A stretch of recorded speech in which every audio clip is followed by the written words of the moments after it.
First, there is a very specific kind of laughter that happens when something blindsides you so completely that your body simply stops cooperating. Not the polite chuckle you offer a coworker, not the knowing smirk when a joke lands exactly where you saw it coming. The full-body, involuntary, almost embarrassing kind where you grab the arm of the person next to you and have to look away because looking at the source of the chaos will only make it worse. Tears form not from sadness, but because your nervous system has been overwhelmed by something it was never built to handle. That was Jonathan Winters, night after night, appearance after appearance, across decades of television history, walking through that curtain and dismantling every expectation in the room without a single setup or punchline to announce what was coming. Carson ran the tightest ship in late-night television. Sharp, controlled, always 3 steps ahead of whatever guest was sitting across from him, reading conversations with the kind of quiet precision that most hosts spend entire careers trying to develop. And Winters made him helpless. Completely, visibly, delightfully helpless. That matters more than any single bit or any specific joke, because you do not make Johnny Carson lose control by accident, and you do not overwhelm a man of that caliber with material that is merely good. You do it by operating on a frequency nobody else in comedy ever managed to access, where the chaos is the craft, where the unpredictability is the precision, and where destroying the interview format is, itself, the performance. What follows is not about a single appearance. Across years of Tonight Show history, appearance after appearance revealed another layer of a comedic mind that defied every convention the industry tried placing around it, and Carson spent all of it trying to keep up. To understand why Winters operated the way he did, you need to understand the architecture of late-night comedy in that era. The Tonight Show was the most powerful platform in American entertainment, and because the stakes were enormous, most performers arrived with a plan, a polished anecdote, a bit tested in clubs, tuned for timing, ready to deploy at exactly the right moment. They knew their exit line. They knew how to leave the audience wanting more. The whole enterprise was, beneath its apparent spontaneity, a deeply structured performance engineered to look like natural conversation. Winters understood the machinery. He had worked in comedy long enough to know exactly how the game played out. What he could not do was play it, not because of arrogance or calculated strategy, but because his brain simply refused. The pre-planned anecdote would begin, and then something else would occur to him, a character that needed to emerge, a tangent more interesting than the destination, a voice that demanded to be heard, and the original plan would evaporate. What replaced it was always more interesting than whatever first had been there before. The absence of control was itself a form of mastery so complete that no rehearsal could have replicated it. Take the Indians meeting Europeans material. On the surface, it sounds like historical observational comedy, the kind a dozen comedians might attempt with varying results. A walk through the Pilgrim Landing, a cultural collision, maybe a clever angle on the buckles and the hats, competent, potentially funny, forgettable, if not executed with something extra. But Winters does not execute it. He inhabits it. Standing on that shore as the Indian watching buckle-covered strangers emerge dripping from the ocean, the observation that surfaces is about the hat buckle specifically, what kind of special treatment it indicated, the tight waist and rubber band as the alternative a man without buckles might reach for. None of that is a joke in the traditional sense. Each detail is a sideways piece of logic that, once heard, cannot be unheard. Carson laughs not because a punchline has arrived on schedule, but because his understanding of the scenario has been quietly rearranged, and he is still adjusting to the new layout. The war material operates on a completely different register and reveals something else entirely. Enlisting, in other hands, becomes either earnest patriotism or obvious satire, both predictable. Winters goes somewhere nobody expected. He enlisted, as he explained it, because he was not getting along with his father and was failing geometry. First, not duty, not country, not the draft board or the propaganda posters or any of the conventional narratives around military service. Geometry and a difficult relationship with dad. The comedy is not that it functions as a joke. The comedy is that it lands as something more honest than a joke, delivered with such casual, mild specificity that you believe him immediately. And because you believe him, it becomes funnier than any crafted line about the absurdity of war could manage. And then the story continues. Special services, or possibly special forces, he was not entirely certain which.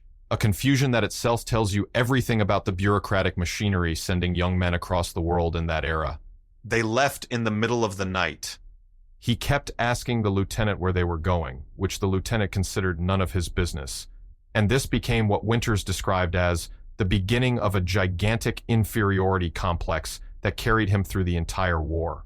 That phrase, gigantic inferiority complex, delivered with perfect straight-faced gravity as though it is a clinical diagnosis he received from a qualified professional, is the kind of thing that stays with you for days. Not a joke. A character study compressed into a subordinate clause. That inferiority complex connects to everything else, and the connective tissue runs through his descriptions of domestic life with the same quiet precision.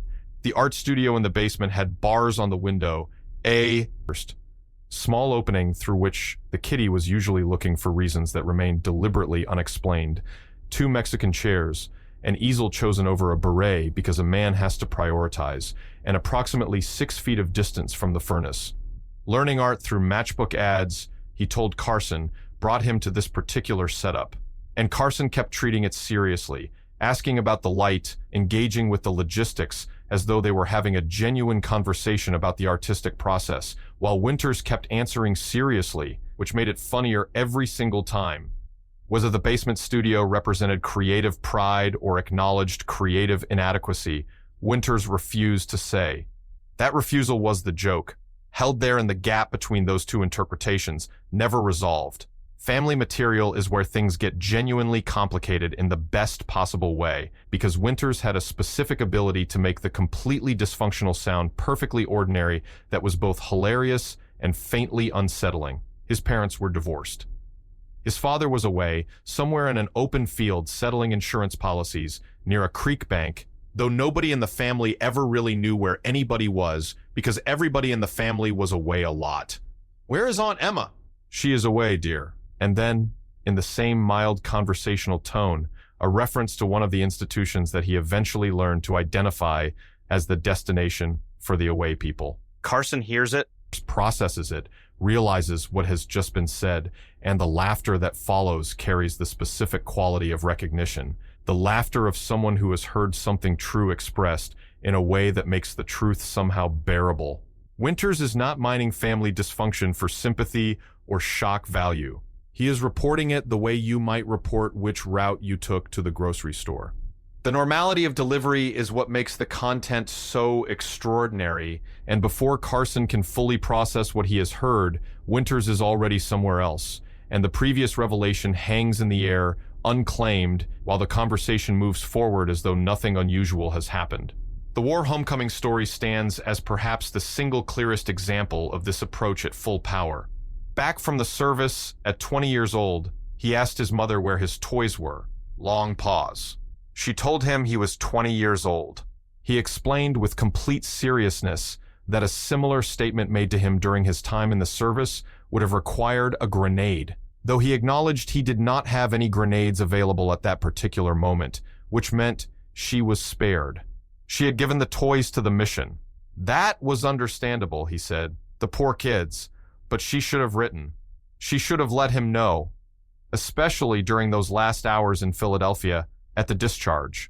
And then she delivered the line he said he would never forget. "Well, sweetheart, how did we know that you first were going to survive?" At which point, he put her in a home, early. Carson was finished at that point. The line arrived so flat, with such complete absence of self-pity or resentment, as though institutionalizing his mother following that remark was simply the logical and proportionate next step, that the studio came apart. The building collapsed perfectly, floor by floor, exactly as planned, and when the dust settled, Carson was laughing too hard to maintain the posture of a functioning television host. The in-law vacation material burns on a slower fuse, but detonates with equal precision. The familiar dynamic. A wife who wants to bring her mother again this year, at least for a week, because the mother does not like it where she is. And then the father-in-law enters the equation, as fathers-in-law inevitably do, and the whole vacation transforms from mild inconvenience into something requiring active endurance. The money situation specifically, the way the father-in-law had consistently left his wallet at home across multiple vacations in a tie pattern that had long since stopped being surprising and become simply the established order of things. Winters described with the tone of a diplomat reporting on the customs of a foreign nation. Not with complaint, not with visible frustration, but with a resigned anthropological precision that is funnier than outrage would have been. Carson told friends afterward that Winters had the ability to describe absolute misery while sounding polite about it, which is a very specific skill that Winters had clearly perfected across years of both observing and apparently experiencing the particular dynamics he described. The teacher story, the apples, the lunchbox, the arithmetic that was not funny to the teacher, even though it was clearly funny to everyone else, illuminates where Winters' comedy originally came from. He was always the kid in the room who saw things differently, not performing difference or cultivating eccentricity for its own sake, but genuinely perceiving the world from a slightly different angle than everyone around him and being constitutionally unable to respond in the expected way. When you are a child, that gets you in trouble. When you are Jonathan Winters on The Tonight Show, that makes you the most riveting person in the room. The child who answered the apple question with the wrong answer, or the right answer depending on whether you think the relevant variable is arithmetic or lunchbox capacity, grew up to be the man sitting across from Carson, answering every question in a way that was technically responsive, but arrived from a completely unexpected direction. The logic was internally consistent. The math always checked out.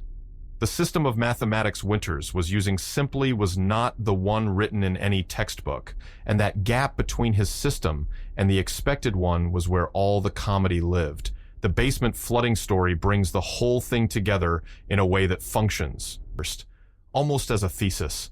He went down in the morning, found water, his artwork was floating, and the joke about watercolors arrived so casually it almost did not register as wordplay. The furnace had shut off. He did not know how to turn it on. A disaster by any conventional measure, described with the affect of a man noticing an interesting cloud formation on the drive over.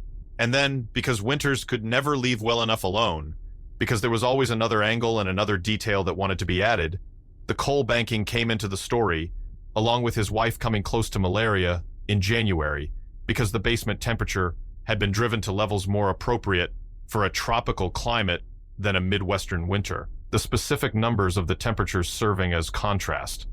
Carson had completely lost track of where he expected the story to end and had become simply a passenger going wherever it wanted to take him.